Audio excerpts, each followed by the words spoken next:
Nós vamos falar do capítulo 4 do Evangelho segundo o Espiritismo. O título do capítulo é Ninguém pode ver o reino de Deus se não nascer de novo.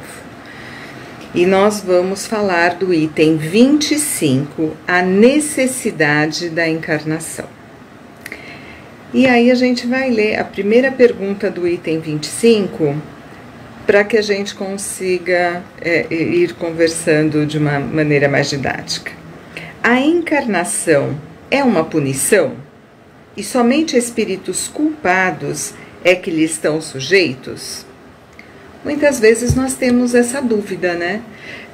A gente sempre acha que a encarnação, estar vivendo na Terra, encarnado no planeta, é uma punição para o espírito. E, na verdade, a encarnação é um meio, é um caminho de evolução, porque é na matéria que o espírito consegue fixar o aprendizado. É na matéria que o exercício daquilo que ele vai aprendendo e através do livre-arbítrio, das suas escolhas, é que ele vai evoluindo. Todos nós, espíritos, fomos criados iguais, da mesma forma, simples. Também é uma coisa que às vezes nos questionamos. Por que um está assim, por que outro está assado?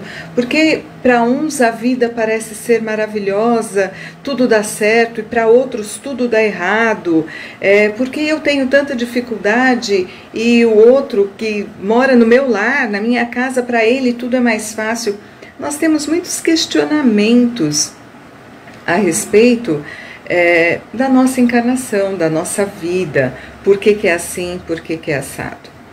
Então, saber que Deus é soberanamente bom e justo e nos colocou numa condição em que todos fomos criados iguais, simples e ignorantes, e que vamos fazendo as nossas escolhas através do nosso livre-arbítrio, coloca nas nossas mãos a responsabilidade da nossa evolução, do nosso crescimento, da nossa melhora, né? Nós somos herdeiros de nós mesmos. Talvez vocês tenham ouvido várias vezes falar sobre isso, né? Então, o que quer dizer somos herdeiros de nós mesmos? Significa que nós vivemos e fazemos escolha a partir do momento que nós começamos a viver como seres humanos. Nós recebemos o livre-arbítrio. E o direito de escolha implica responsabilidade, implica naquilo que nós vamos viver daí por diante.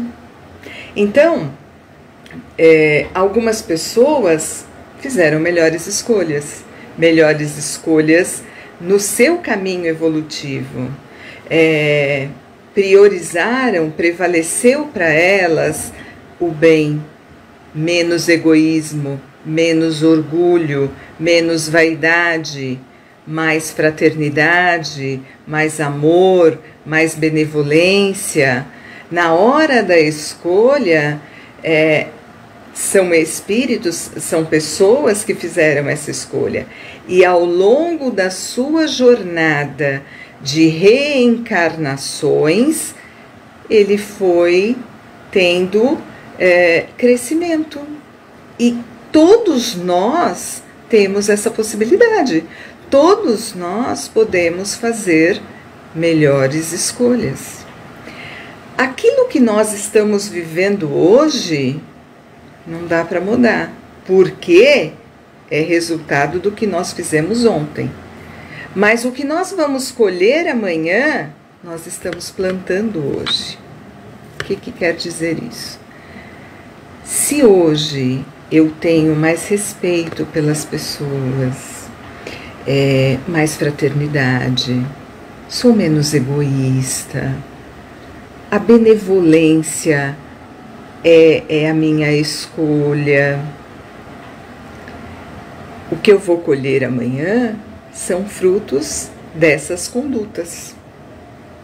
Agora, se eu sou extremamente egoísta, eu acima de tudo, depois eu também, esse egoísmo faz com que o espírito tenha mais dificuldades na sua evolução, porque ele não consegue perceber a sua responsabilidade no todo. É como se fosse só ele. Quando o Livro dos Espíritos deixa bem claro isso, qual é a maior chaga da humanidade? O egoísmo. Porque ele faz com que nós fiquemos paralisados em si mesmo e não ofereçamos de nós para o bem do todo.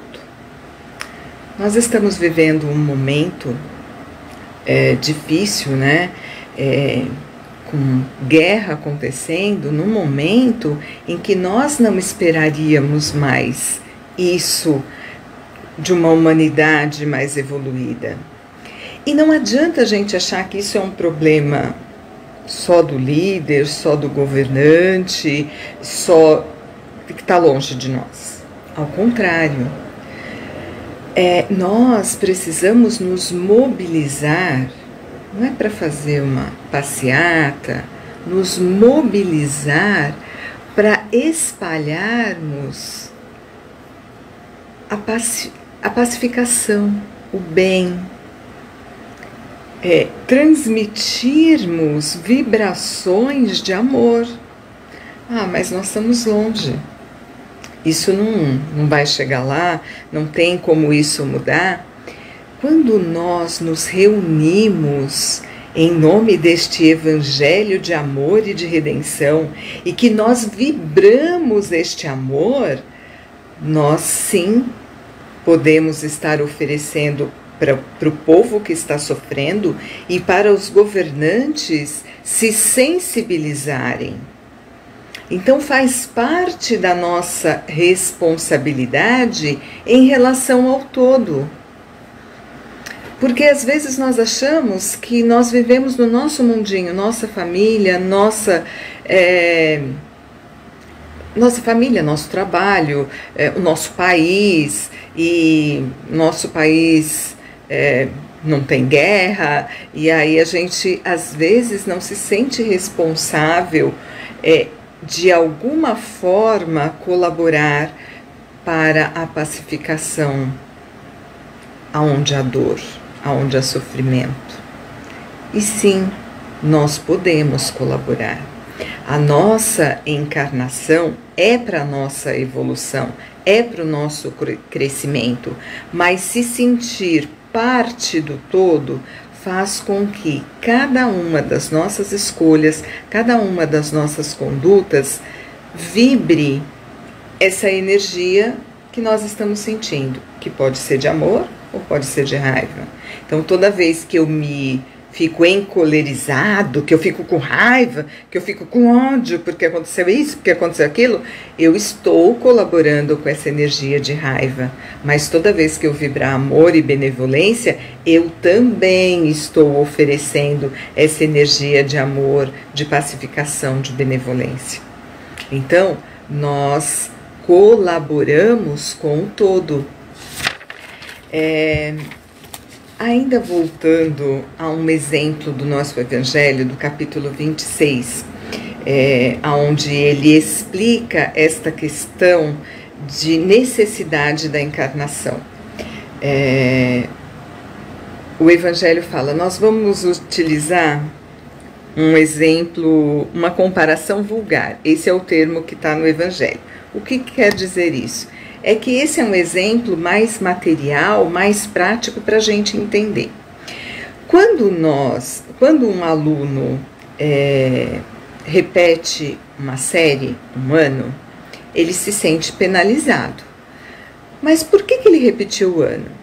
Porque ele não aprendeu aquilo que era pré-requisito de aprendizado para aquela série. Se ele precisava ser alfabetizado, ele precisa ser alfabetizado, senão não adianta ele prosseguir, porque senão ele não tem como aprender as outras coisas, né?